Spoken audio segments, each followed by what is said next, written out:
Y les va a animar mucho, sobre todo a muchas mujeres. Se las recomiendo. Quería rápidamente compartirles, recibimos, como decía el pastor César, las cartas de todos nuestros misioneros que ustedes sostienen. Entonces tenemos los misioneros, ¿verdad?, en Argentina, tenemos en Colombia, 2 iglesias en Colombia, en Costa Rica, nuestro hermano Francisco Pizarro, en Denver, Colorado, Francisco y Sandrita Méndez, en Jerusalén, Sarita, con 5 niños, 2 de ellos que estamos manteniendo nosotros, niños especiales. Y en Italia tenemos a Marcelo y a Simona Rodríguez en Nápoles. Marcelo ha venido aquí a compartir con ustedes, él canta precioso, es un buen pastor, y me decía Marcelo que ya se inició en Italia la persecución contra los cristianos, que el Vaticano ha levantado una persecución tremenda contra los cristianos, los están sacando de sus iglesias, ellos están buscando otro lugar porque ya los comenzaron a agredir violenta y físicamente. Entonces oremos por nuestro hermano Marcelo y Simón en Italia. Hay cosas que no salen en el periódico, ¿verdad?, que están ocultos, pero es increíble la persecución que existe ya en contra de los cristianos, a pesar de que podamos escuchar otras cosas por otros lados. Y también les quiero recordar el desayuno que tenemos el 17 de junio. Me informa que ya quedan pocos boletos. Este 17 de junio en el World Trade Center, junto a las torres de satélite, tenemos el desayuno titulado La Guerra Espiritual en los Tiempos Finales. Va a estar tremenda esta conferencia, trae invitados porque es el propósito de que podamos nosotros tener y continuar con esta serie de conferencias fuera de la iglesia, porque aquí es un campo de entrenamiento para ustedes, pero las almas hay que ganarlas fuera de la iglesia. El evangelismo es fuera de la iglesia.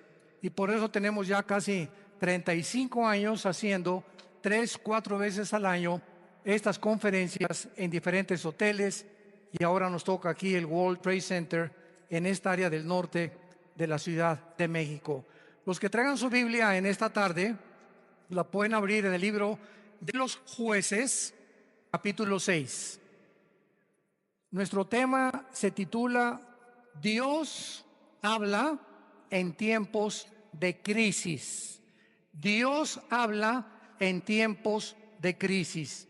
Vamos a ver en el capítulo 6 de Jueces la historia breve que enfrentó uno de los jueces de Israel llamado Gedeón. El libro de los Jueces, y esta es una característica increíble de la Biblia, que no se nos oculta los pecados de los más grandes hombres, ni tampoco se nos oculta los pecados de diferentes tribus o naciones que han a través del tiempo atravesado nuestra historia. Y el libro de los Jueces se puede considerar en el Antiguo Testamento que fue la época más oscura de la historia de Israel, donde más apostasía hubo, porque hubo aproximadamente 13 jueces en un periodo, estamos hablando de 400 años. O sea, el libro de los Jueces cubre un periodo de 400 años. Cubre 7 apostasías, 7 esclavitudes bajo 7 naciones paganas y 7 liberaciones de Dios. Este libro es un libro que contiene, vuelvo a repetir, la historia de este pueblo de Dios que es Israel, donde continuamente estaban ellos alejándose de él. Y Dios iba y los recogía. Pero siempre Dios tiene hombres o mujeres que Él escoge para que tú vayas a tu casa a traer a tu familia a la cruz, para que puedas traer a tu nación a la cruz, para que en tu escuela comiences a alborotar la escuela y a conseguir que en tu escuela se hagan conferencias, para que podamos alcanzar al mayor número de personas, para que en tu negocio, en tu consultorio médico, en tu bufete de abogados, en tus despachos de contaduría, en tu taller de carpintería, Dios nos llama a nosotros para que seamos luz. Y mientras nosotros no estamos haciendo nada, los malos van a prosperar. Decía un gran hombre que la maldad existe porque los buenos no hacen nada. Entonces, si nos limitamos a ser cristianos de domingo y solamente venimos el domingo a persinarnos y a tener un devocional, oír la palabra, y no entendemos la responsabilidad tan enorme que Dios nos ha encomendado, estamos muy lejos de poder verdaderamente presentarnos delante de Dios sin tener nada de qué avergonzarnos. El libro de los Jueces describe, repito, una de las peores épocas que atravesó Israel. Fueron tiempos de apostasía muy grandes, por lo que Dios tenía que levantar hombres para que volvieran el corazón del pueblo a Dios. Estos jueces o estos líderes que en esta época Dios levantó eran épocas de emergencia nacional y conducían al pueblo a la guerra, dirigiendo a la nación y ejerciendo las funciones de magistrados, de militares y de civiles al mismo tiempo. Porque en esta época, ¿verdad?, el sacerdocio estaba por los suelos y no había realmente un gobierno civil que se pudiera respetar. Esta es, en Jueces capítulo 6, la cuarta vez en el libro, la cuarta vez que Dios levanta una nueva generación que le fallaba a Dios. Y esta generación había sido cautivada por el mundo. Era una generación donde vivían, y vamos a comparar esta época, que por eso escogí este capítulo, con la crisis emocional, social, política, diplomática y emocional que estamos viviendo tú y yo en este siglo XXI al cual hemos entrado.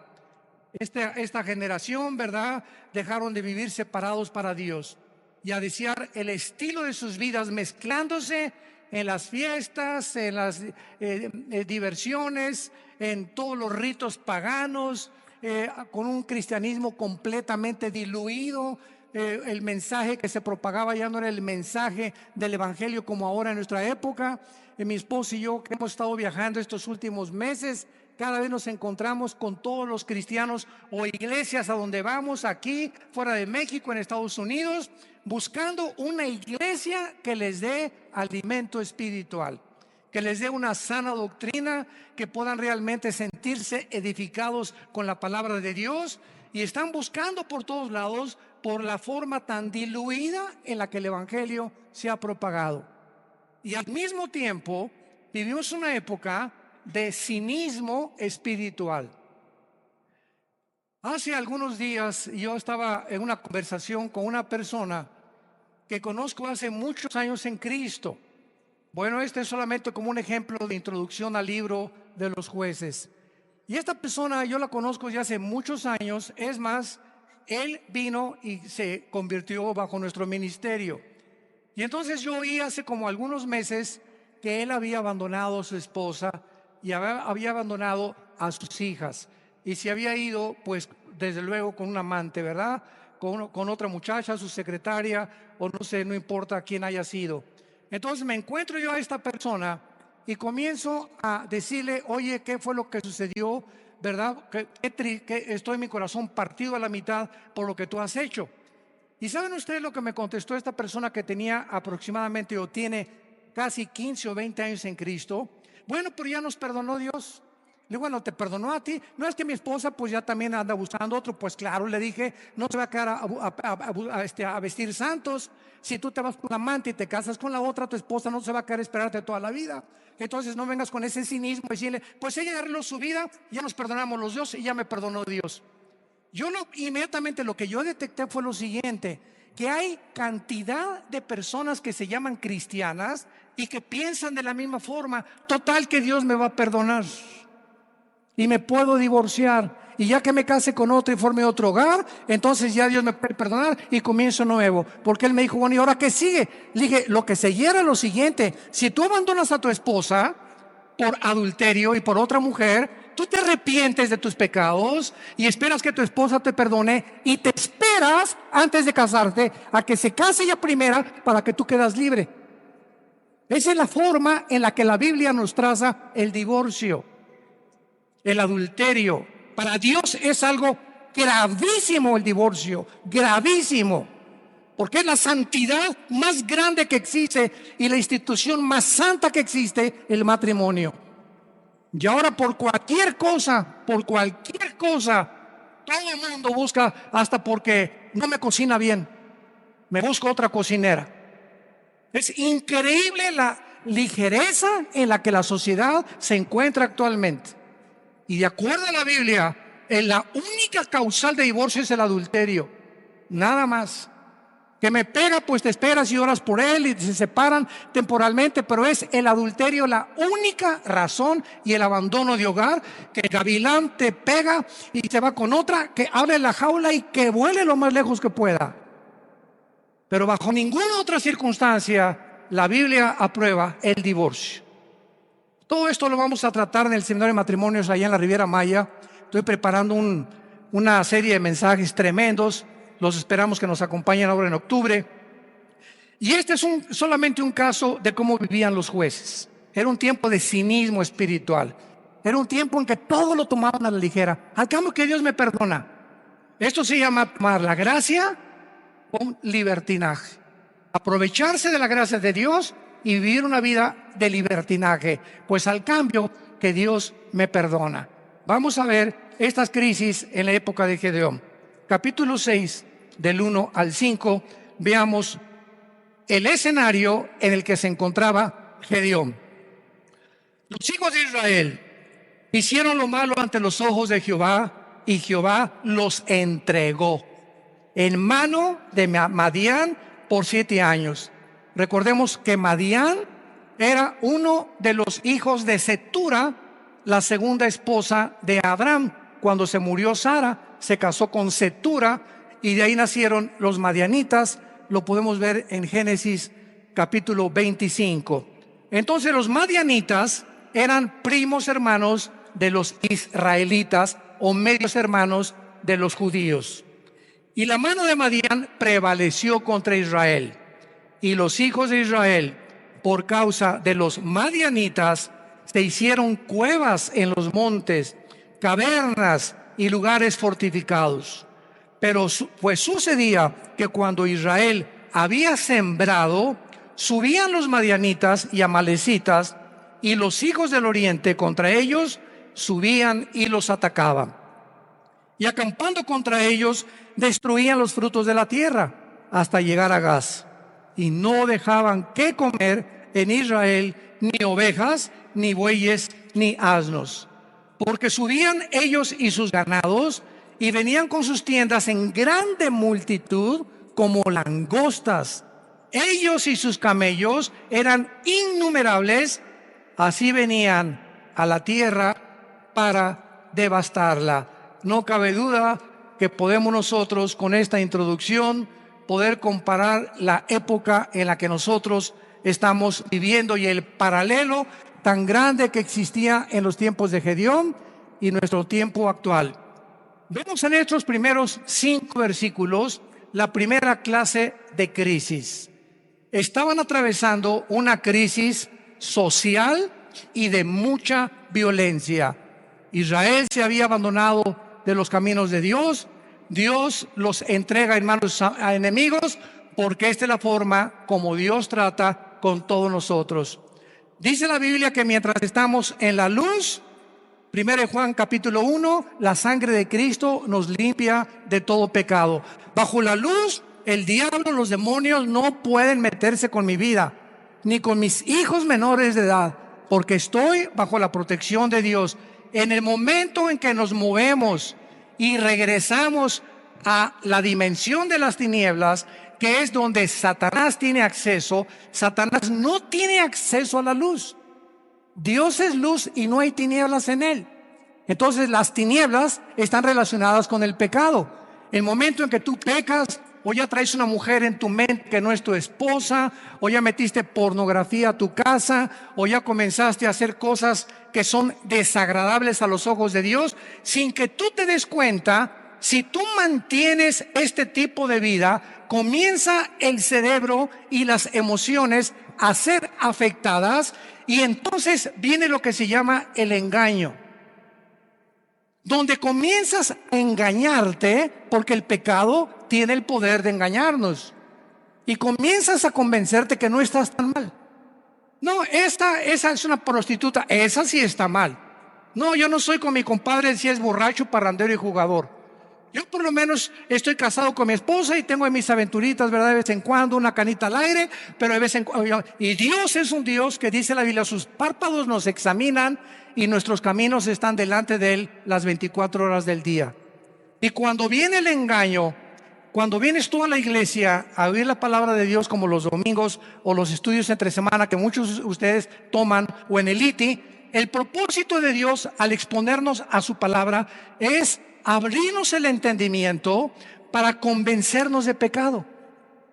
Siempre que hay un mensaje de la Biblia, hay algo que el Espíritu Santo usa que se llama la convicción de pecado, porque solo Él, ni el pastor, ni tu compadre, ni nadie te va a convencer que estás mal más que la palabra de Dios.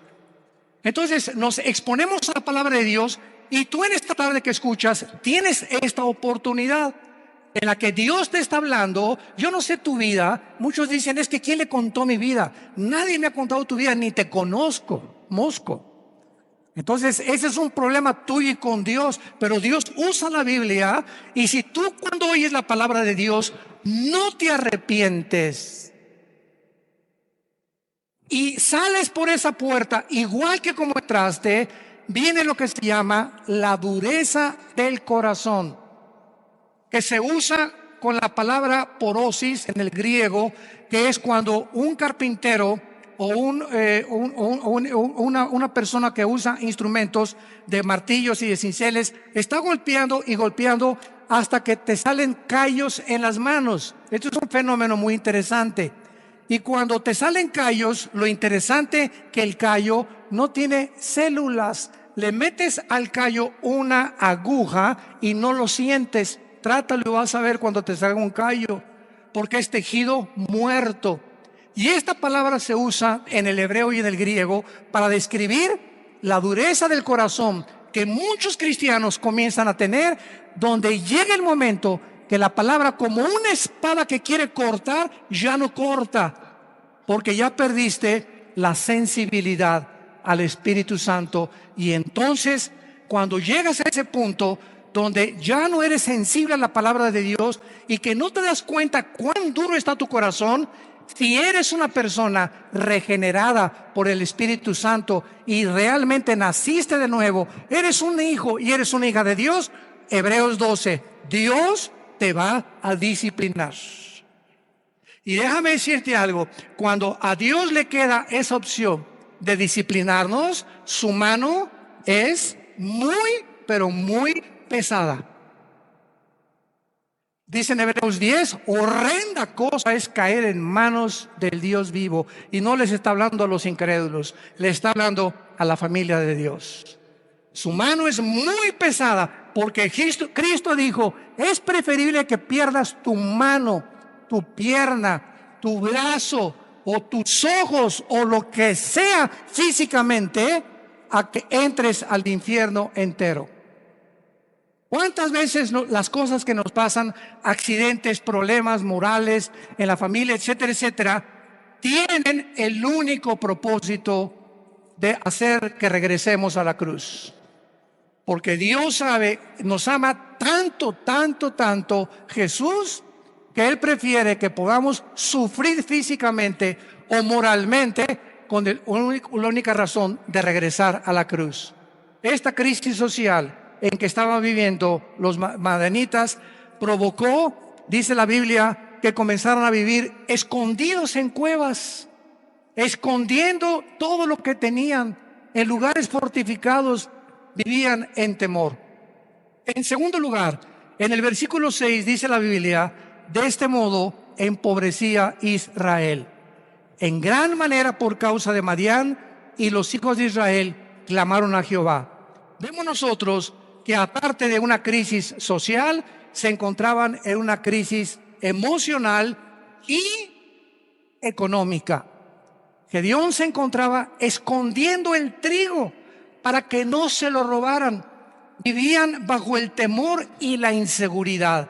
Dice el versículo 11: vino el ángel de Jehová, se sentó debajo de la encina que está en Ofra, la cual era de Joás abiserita, y su hijo Gedeón estaba sacudiendo el trigo en el lagar para esconderlo de los madianitas.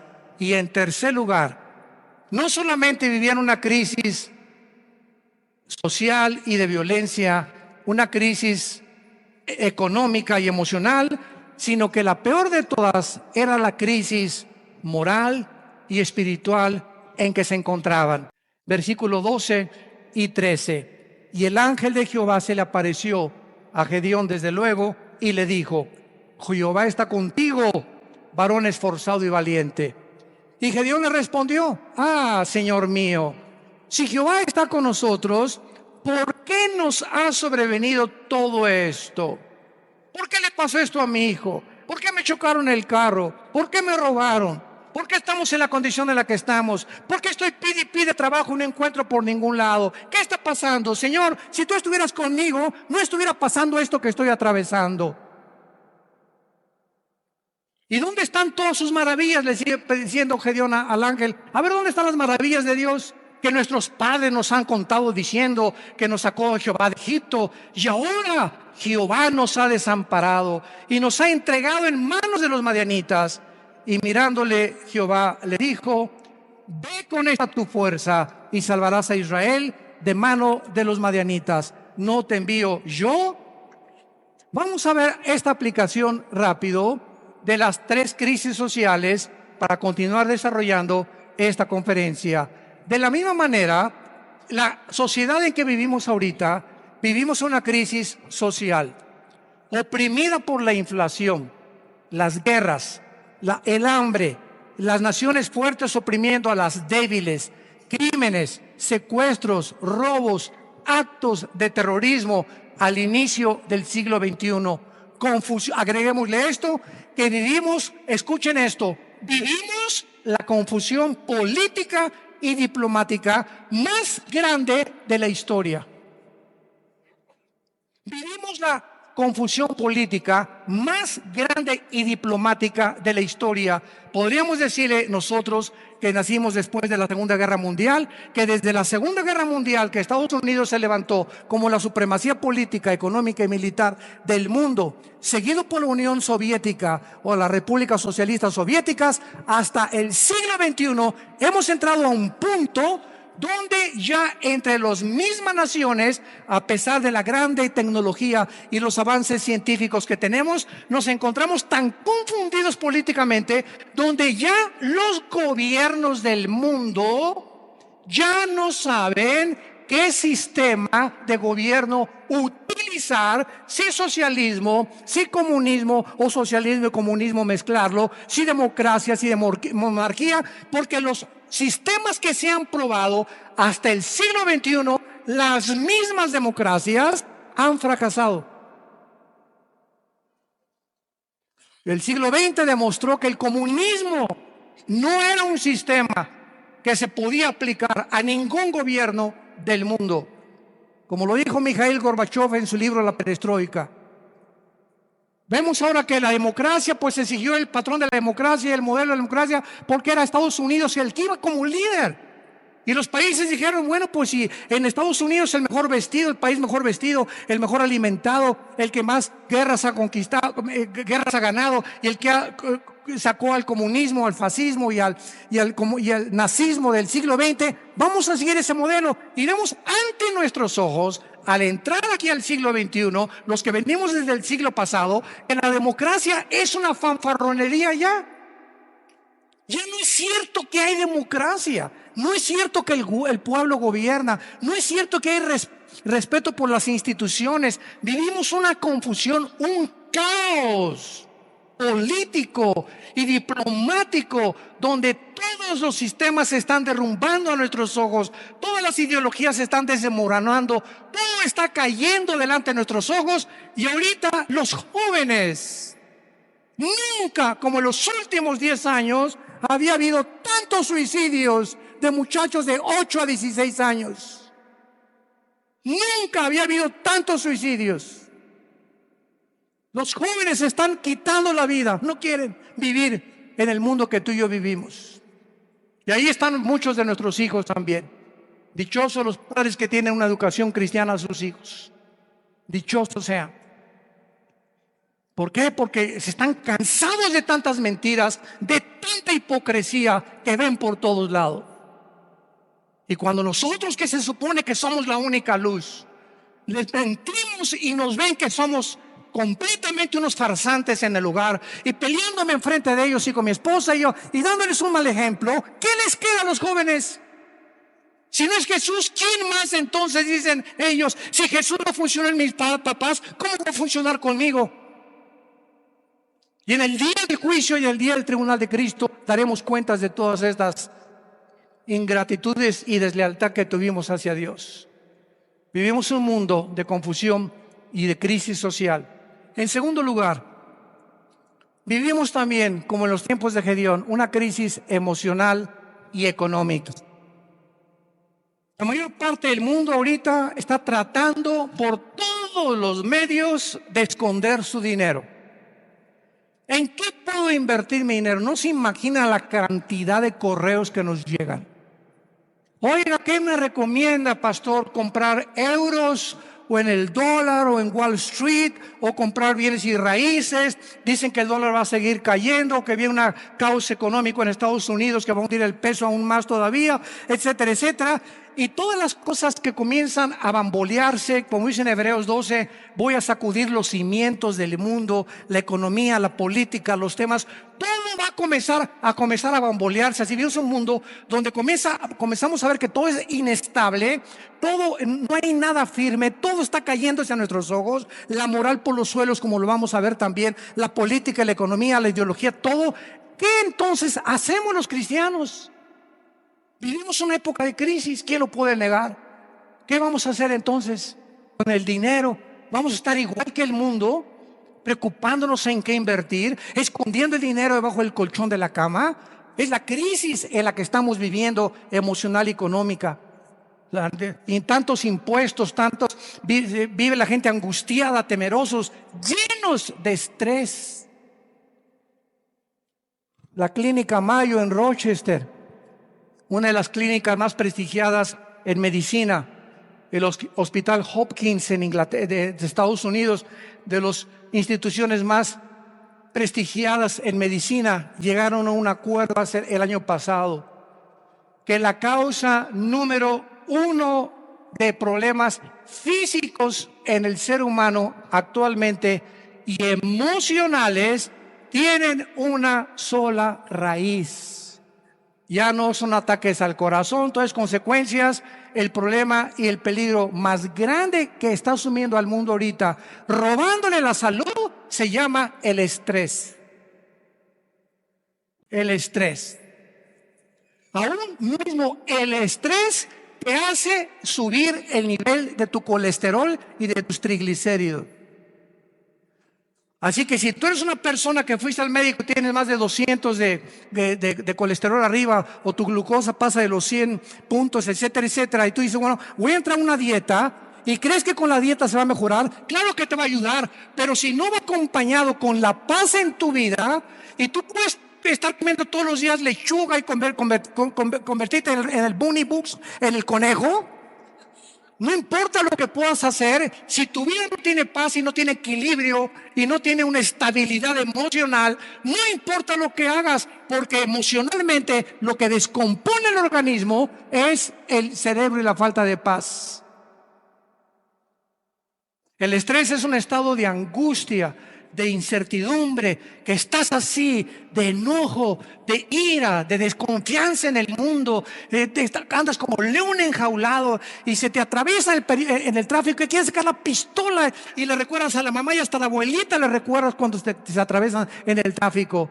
Y llegas a la casa y estás igual. Entonces tú no vas a llegar a los 40, 50, 60 años de edad como una persona normal. Y vas a comenzar a padecer de enfermedades que tienes una buena dieta, pero te está descomponiendo tu estado emocional. ¿Por qué? Porque no tienes paz. Y hace 2000 años, Jesucristo nos dio la medicina para el estrés. Mateo capítulo 6, versículo 25 en adelante. Por nada estén afanosos. La vida es más que el alimento y el cuerpo más que el vestido. Miren ustedes a las aves de los cielos. Aunque tú en tu cerebro no lo puedas captar ni lo puedas dimensionar, los pajaritos, cada pajarito de cada campo, de cada bosque en el mundo, cada pajarito depende de mi Padre. Y Dios les puso a los pajaritos un chip para que nunca veas a un pajarito sembrar, para que nunca veas a un pajarito cosechar, y para que jamás vayas a encontrar que ningún pajarito nunca guardan su comida, no la almacenan en Banamex ni en Bancomer. Y sin embargo, vale un peso cada pajarito, 2 pesos, y si mi Padre los alimenta, ¿cuánto más ustedes, que di mi vida en una cruz, que resucité de los muertos, que cambié la historia, que me aparecía más de 500 personas en los primeros meses y años de mi vida, y que vivo en el corazón de muchos de ustedes? ¿Cómo es posible que hayas llegado a ese punto donde dudes que te voy a dejar? Ahora que estábamos mi esposa y yo en Acapulco, no estábamos ni en la playa. Siempre que, igual cuando vamos a la Riviera Maya, ¿verdad? Lo que menos, ni a la alberca nos da tiempo de meternos, porque vamos a ministrar a la gente. Y estábamos en Acapulco y tuvimos el desayuno, 600 personas. Fue una vez, como no se imagina qué bendición fue. Nuestra iglesia en Acapulco está creciendo tremendamente. Bueno, en la consejería llegó una muchacha este fin de semana pasado y nos dice a mi esposa y a mí, de 18 años, ay, pastor, ¿qué te pasa, nena? Pues no tengo trabajo. Nena, ¿tienes papá? Sí. ¿Y mamá? También. ¿Cama para dormir? Sí. ¿Y comida? Sí. Entonces, ¿y eres cristiana? Sí. Entonces, ¿por qué estás en esta condición? Dale gracias a Dios y dile: Padre, gracias por mi papá, tengo cama, tengo alimento, tengo que vestirme, me están pagando la escuela, y te preocupas porque no tienes trabajo y llegas a un estado de estrés en el que casi te estás desmoronando enfrente a nosotros. Le dije: eres una incrédula. Tú no puedes agradar a Dios de esta manera. El día que tú le des gracias a Dios por lo que tienes y no te fijes en lo que no tienes, Dios te va a dar el trabajo. Fíjense ustedes cómo somos, ¿verdad? ¿Cómo somos nosotros? ¿Cuántos refugiados salen ahorita de Siria? 6 millones. Velos en los periódicos, velos en los videos, con una maleta, con 3 cambios de ropa o 2 a lo mucho, con 3 o 4 chamaquitos detrás de ellos, sin saber qué país les va a abrir la puerta, sin saber si mañana van a dormir en la tierra, en un camión, si los van a matar. Y nos estamos quejando nosotros. ¿Será posible que seamos tan malagradecidos? Y siempre viendo lo malo, siempre no tengo esto y no tengo aquello, pero tienes vida y vives en un país libre, tienes padres, tienes una casa, tienes un petate donde echarte, tienes guaraches.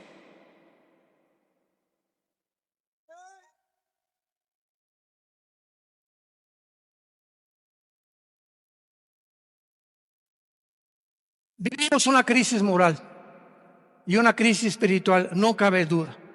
Y tenemos que entender que no es como comenzamos, recuerda esto, sino como terminamos lo que vale delante de Dios.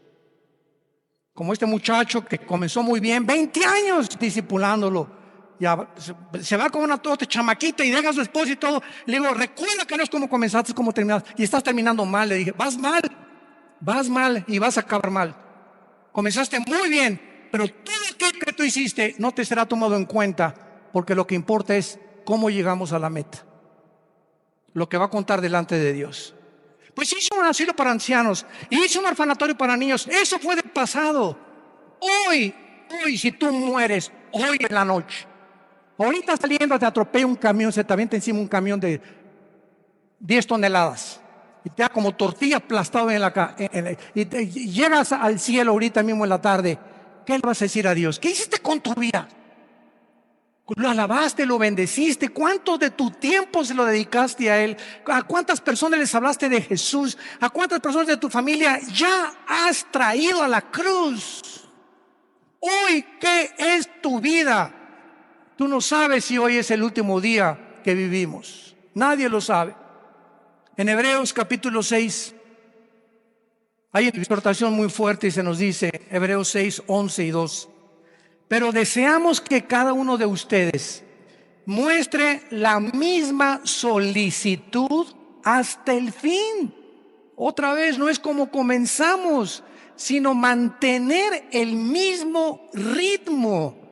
Por eso se compara la vida cristiana con los maratones en Hebreos 12, que corramos de tal manera que alcancemos el premio. Entonces, no es solamente como comenzamos, sino mantener el ritmo, y vienen los ánimos, y vienen las tormentas, y vienen las lluvias, y problemas, y el dólar, y el petróleo, y las guerras, y nada te apachurra, nada te amedrenta, pues ya se las cosas, ya me quiero morir. No, de todas las cosas, el espíritu que Dios nos ha dado es un espíritu de poder, es un espíritu de amor, de dominio propio. Pero cuando tú te despegas de este libro y cuando tú abandonas a Dios, viene como una catapulta, como un huracán, como un tsunami, todos los problemas en tu vida, y no tienes fuerzas para poder soportarlo, ni para poder resistirlo, y te vienes al suelo y te emborrachas y te drogas y abandonas a tu esposa y comienzas a buscar las salidas fáciles porque no tuviste el poder,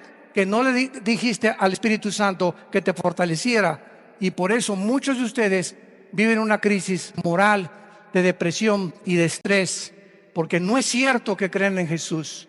Se han soltado de Jesús, y en este tiempo de crisis el corazón está siendo probado.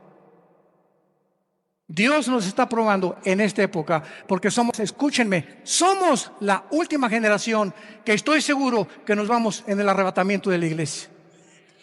Y por ser la última generación, nos va a pasar por el fuego, Dios.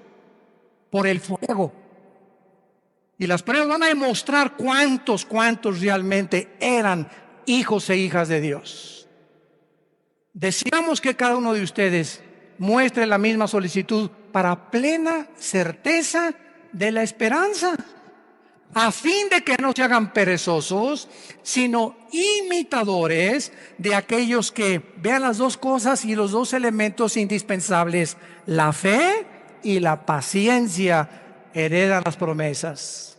Si tú no confías en Dios y no eres paciente con Dios, tus anhelos, tu destino, tus sueños, tu visión, lo que tú quieras para tus hijos, para tu matrimonio y para tu negocio, no lo verás realizado, porque te diste por vencido, porque tiraste la toalla, porque dijiste, no, ya, avienta la toalla, paren la pelea, ya no aguanto tanto trancazo.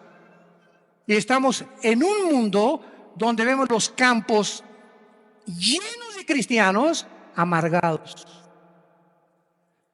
Llenos así, si pudiéramos hacer una visión espiritual, así, llenos los campos de cristianos quejumbrosos, amargados, estresados, llenos de rencor, nunca aprendieron a perdonar, nunca se sobrepusieron, nunca pudieron descubrir el poder de la resurrección de Jesucristo en sus vidas.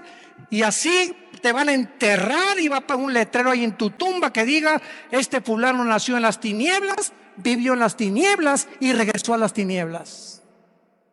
Nunca vio la luz, no la quiso ver.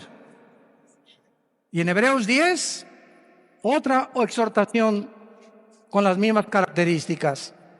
Hebreos 10:35 en adelante. No perdáis pues vuestra confianza, que tiene grande galardón, porque les es necesaria la paciencia, para que habiendo hecho la voluntad de Dios, obtengáis la promesa. Pero aún un poquito, y el que ha de venir vendrá y no tardará. Mas el justo vivirá por fe. Y si retrocediere, no agradará a mi alma. Pero nosotros no somos de los que retroceden para perdición, sino de los que tienen fe para preservación del alma. El que tiene al Espíritu de Cristo, porque recibirán poder cuando el Espíritu venga sobre vosotros. El que realmente ha nacido de nuevo, el que ha sido regenerado en su naturaleza y se le ha impartido la naturaleza divina dentro de su alma, esa persona puede caer y puede decir con Pablo: estamos en problemas, pero no desesperados. Estamos con muchas adversidades, pero no angustiados. Perseguidos, mas no desamparados. Derribados, pero no destruidos. Llevando por todas partes la muerte de Jesús en nuestros cuerpos, para que la vida de Jesús se manifieste a través de nuestros cuerpos mortales. Esta es la expresión de un hombre de Dios. Un cristiano verdadero tiene problemas, pero nunca llegará a la angustia. No tengo trabajo, ¿qué voy a hacer? Nunca llegarás a ese punto de sentirte arrinconado, donde no ves ninguna ventana, el mundo se te cerró, todo es tinieblas, porque no puedes ver a través de esas tinieblas, simplemente porque no quieres verla, porque no es cierto que crees en el poder de la resurrección del Hijo de Dios. Decía Filipenses 2 Pablo: todo lo que antes lo tenía por ganancia, lo tengo por basura, con tal de conocerle y ser semejante a él en su muerte, y con el fin de poder conocer el poder de su resurrección. No solamente Cristo nos quiere que seamos iguales a su Hijo en conocimiento, en teología y en cosas intelectuales y de mucho conocimiento bíblico, sino que ese conocimiento nos transforme en guerreros, en guerreras, en hombres y mujeres que empujemos a la generación que tenemos, que no tengamos temor de nada ni de nadie, ni de los alacranes, del hombre, ni de la política que se cae. No tenemos miedo de nada, porque hay un Dios. Nuestro reino está allá arriba, y viene la ciudad de Jerusalén, ya vienen por nosotros, ya viene una nave espacial grandísima que se llama la Nueva Jerusalén, donde va a aterrizar aquí Apocalipsis 21 y 22, y donde vamos a vivir para siempre. Y esa es la esperanza. Y mientras que se caiga el mundo, que se derrumbe el mundo, pero no me voy a dejar vencer por el mundo, porque el mundo no tiene esperanza. Tú y yo tenemos esperanza, y esa esperanza es la que tenemos que transfundir a nuestros hijos.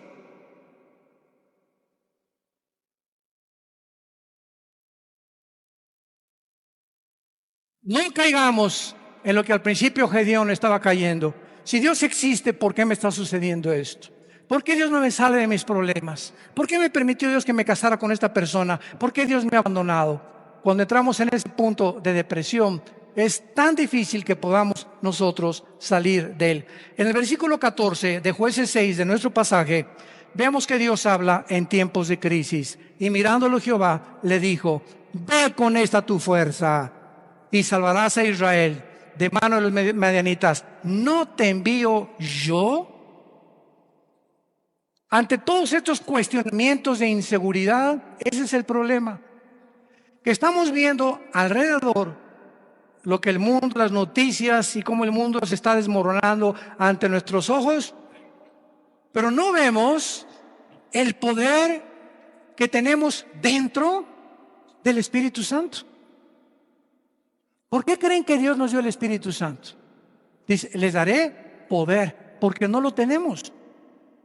Y es un espíritu de poder, es un espíritu que nos va a hacer sobreponernos a todo lo que atravesemos, aunque pasemos por el fuego no nos quemará, por el agua no nos ahogaremos, y aunque un ejército nos rodea a nuestro alrededor, Jehová es mi luz, mi salvación y mi esperanza, no temeré de nada ni de nadie, Él es mi pastor, nada me faltará, aunque ande en valle de muerte, no tendré miedo de nada ni de nadie.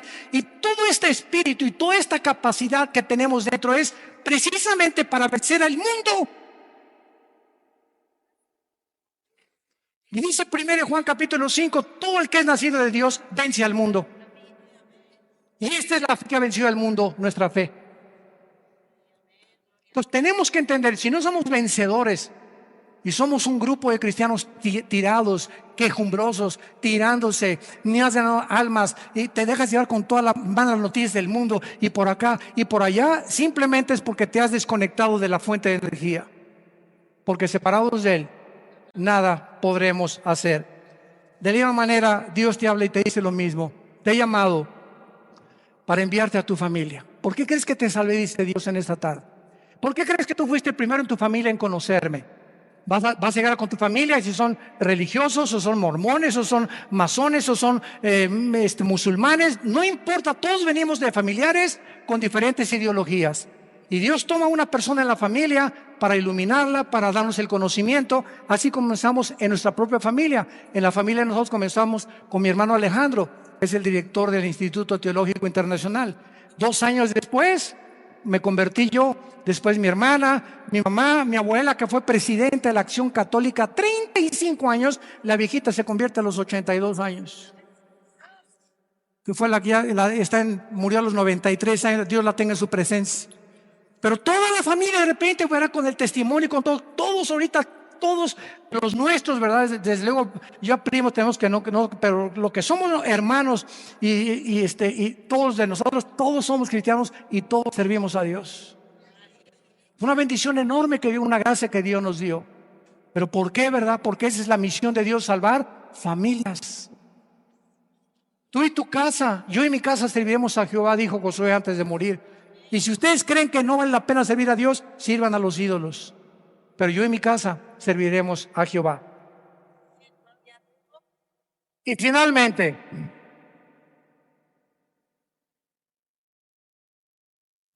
Gedeón le responde a Dios, versículo 15 y 16. Entonces le respondió: Señor mío, ¿con qué salvaré yo a Israel? He aquí que mi familia es pobre en Manasés, y yo el menor en la casa de mi padre. Jehová le dijo: ciertamente yo estaré contigo y derrotarás a los madianitas como a un solo hombre. ¿Has tú también argumentado igual con Dios? Señor, pero ¿cómo salvaré a mi familia? ¿Cómo les puedo testificar si estoy débil? ¿Cómo me pones a mí de maestra escuela dominical si con trabajo sé enseñar? ¿Cómo me quieres mandar a mí de misionero si tengo miedo de los afganistanes ahí en Venezuela? ¿Cómo me mandas a mí de estas cosas? Y siempre estamos viéndonos nuestras capacidades. Siempre estamos viendo lo que nosotros podemos o no podemos hacer. ¿Cómo no me van a mí escuchar si en mi clase les hablo? Pues tartamudo, Señor. No veas tu tartamudez, no veas tus discapacidades, no veas tus debilidades, velo a Él. Eso fue lo que Moisés le dijo también. ¿Cómo me mandas a Faraón? Y le dijo Dios: ¿qué no hice yo el oído, no hice yo la boca? No tengas miedo, vas en mi nombre, yo te daré el poder y la capacidad que ni siquiera conocías, porque cosas que están ocultas y que no han consumido el corazón del hombre y que el hombre no ha conocido son las que Dios tiene escondidas y guardadas para los que le aman y creen en Él. Sé valiente, ve con tu familia, sé valiente con tus amigos, sé valiente en tu trabajo, háblales del Señor, háblales de Cristo. Tú no te imaginas, cuando acabes de hablar, te vas a preguntar: ¿fui yo? Así es, comenzamos a desconocernos. Yo antes subí un púlpito, ¿verdad? Estuve 3 años de misionero, primero en la sierra. Ahí comencé yo de misionero, le comentaba ahorita en la mañana al pastor César. Durmiendo en pisos de adobe entre Oaxaca y Guerrero, en la Costa Chica, en la Costa Grande, del 77. Este año, con la gracia de Dios, cumplo 40 años de servir a Dios. Este año. Gracias a Dios. Pero comenzamos. Dormíamos en ladrillos, envueltos en periódicos, Me dio malaria, me dio tifoidea 2 veces, temperaturas de 40 grados. Si no había un doctor por ahí, yo no estaría vivo ahorita. Y en esos 3 años yo entiendo ahora que es la forma en la que Dios me quería forjar para que ya entrara yo al ministerio en el 79 con el grupo de Luis Palao, y en el 81 formamos Vida Nueva para México, ya comenzamos las iglesias en los 80s, pero ha sido unas etapas y un proceso de quebrantamientos, de humillaciones, de pobrezas. No teníamos ni para comer, comíamos lo que arrancábamos de los árboles, lo que yo pescaba ahí en Acapulco. Era una crisis tremenda, y todo ese tiempo fue un tiempo de prueba, de quebrantamiento delante de Dios. Pero sabe una cosa, cuando uno pasa eso, uno pierde el miedo, el temor a ser pobre. Porque si ya pasaste por eso, ¿verdad? Hay aquellos de los piruration. Pero cuando uno fue pobre, y pobre, pero pobre, que duermes en un piso de adobe, y no tienes ni siquiera un cojín donde poder dormirte, ya no le tienes miedo a la vida. Le pierdes el miedo a la vida. Porque sabes que sobre cualquier cosa lo peor que te pueda pasar es eso, y más de allá, la muerte. Y para nosotros es ganancia. Y finalmente, Gedeón, una vez que él comienza a adquirir conciencia de que no es él y que es Dios el que le ha llamado, vemos nosotros que Gedeón, en el versículo 18, lo primero que hace es, le dice al ángel de Jehová, que era Cristo desde luego: ven a mi casa y te voy a poner ofrenda. Y él respondió: esperaré que vuelvas. Entrando Gedeón, preparó un cabrito y panes, etcétera, etcétera. Entonces el ángel de Dios, ya que tenía toda la ofrenda, le dijo: toma la carne y los panes sin levadura, ponlo sobre esta peña y vierte el caldo. Y él lo hizo así. Y extendiendo el ángel de Jehová el báculo que tenía en su mano, tocó con la punta la carne y los panes sin levadura, y subió fuego de la peña, el cual consumió la carne y los panes sin levadura. Vemos nosotros que lo primero que hizo Gedeón fue inmediatamente, después de recibir las noticias, buscar una ofrenda a Dios. Lo primero que un hombre y una mujer cambian cuando comienzan a conocer a ese Dios todopoderoso es que no existe, ni he conocido yo a ningún cristiano grande y poderoso y maduro en el Señor que no sea generoso. Porque es la avaricia y la envidia y la codicia de los bienes materiales lo que nos impide a muchas personas recibir las bendiciones de Dios. Gedeón buscó una ofrenda inmediatamente.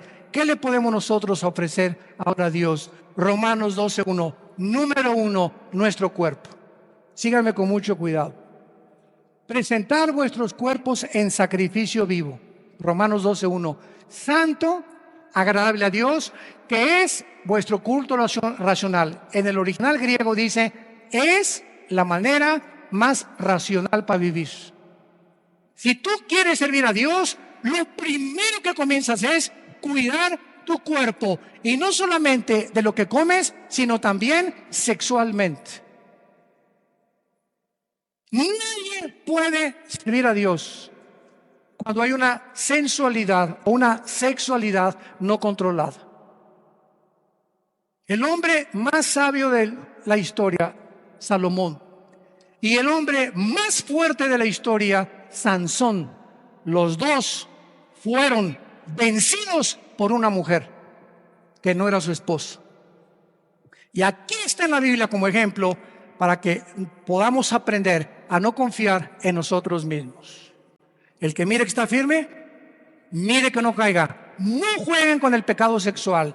No juegues ni te dejes tocar por tu novio. No toques a tu novia si la quieres. ¿Por qué? Porque eso es santo delante de Dios. No salten a privilegios, jóvenes que me escuchan, que no les corresponden. Espérate hasta el matrimonio. El acto sexual es solamente permitido por Dios y grandemente bendecido dentro de la esfera del matrimonio.